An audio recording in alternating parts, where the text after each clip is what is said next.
Salam sejahtera bagi kita umat yang dikasihi Tuhan. Gema kabar baik menyapa kita hari ini. Saudara, firman Tuhan dalam Injil Markus pasal yang kedua, ayat 18 sampai ayat 22 menjadi dasar renungan bagi kita. Saya bacakan ayat 19 dan 20. Jawab Yesus kepada mereka, "Dapatkah sahabat-sahabat mempelai laki-laki berpuasa sedang mempelai itu bersama mereka? Selama mempelai itu bersama mereka, mereka tidak dapat berpuasa. Tetapi waktunya akan datang mempelai itu diambil dari mereka, dan pada waktu itulah mereka akan berpuasa." Demikianlah firman Tuhan. Saudara yang dikasihi Tuhan, tema renungan kita berdasarkan renungan santapan harian adalah puasa tepat waktu dan tepat manfaat. Saudara, pasien yang akan menjalani operasi akan diminta untuk berpuasa minimal 6 jam sebelumnya. Ini penting untuk mencegah infeksi serius ketika isi lambung bisa mungkin masuk ke paru-paru. Saudara, dalam iman Kristen, puasa juga berperan penting sebagai bentuk disiplin rohani. Puasa bermanfaat bagi hidup umat Allah. Musa berpuasa selama 40 hari dan 40 malam sebelum menerima 10 hukum Allah, dan berpuasa lagi untuk dosa bangsanya. Ulangan 9 ayat 9 sampai 11 dan ayat 18. Yesus sendiri juga berpuasa di padang gurun selama 40 hari setelah ia dibaptis dan sebelum ia memulai pelayanannya. Matius pasal 4 ayat 2. Karena itu saudara, ketika murid-murid Yesus tidak berpuasa, orang-orang mempertanyakan dan membandingkannya dengan murid-murid Yohanes dan murid-murid orang Farisi. Hanya saja, Yesus tahu akal bulus di balik pertanyaan itu. Lalu ia mengajar mereka tentang hal berpuasa dari 3 gambaran dalam hidup. Sahabat mempelai dan mempelai laki-laki.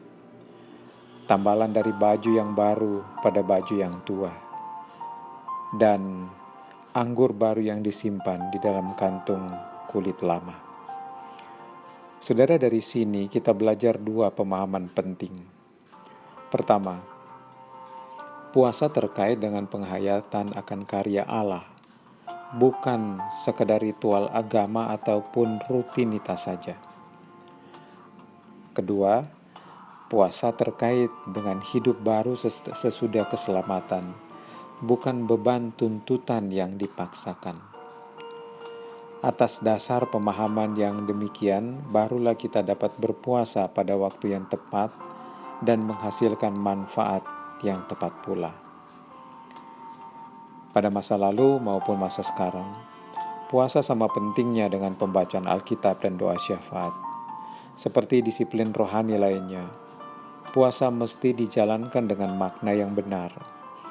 Puasa bermanfaat bagi kehidupan rohani kita sebagai ungkapan kepercayaan kita dalam Tuhan, bukan syarat keselamatan atau acara gereja. Dengan berpuasa, kita menyerahkan diri kita ke dalam tangan-Nya, bukan menambah pencapaian atau memamerkan kemampuan diri. Saudara, sekarang dengan waktu yang Tuhan karuniakan dan hidup yang diperbaharui oleh-Nya, mari kita berkomitmen dalam disiplin rohani kita.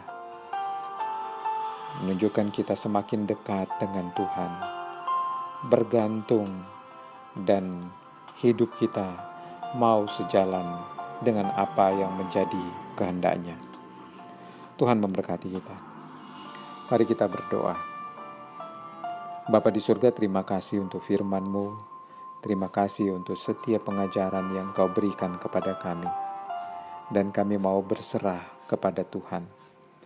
Tolong bimbing kami, bahkan tolong berikan kekuatan kepada kami waktu kami menjalani kehidupan. Sehingga kami tetap kuat dan kokoh dalam iman kami kepada Tuhan. Tapi juga kami mampu untuk menjalankan setiap kepercayaan yang diberikan kepada kami oleh Tuhan. Terima kasih Tuhan. Hari ini kami sangat berharap perlindungan Tuhan dan kekuatan bahkan berkat dari-Mu. Kiranya diberkati oleh Tuhan. Dalam nama Tuhan Yesus kami berdoa. Amin. Selamat beraktivitas, Tuhan memberkati kita.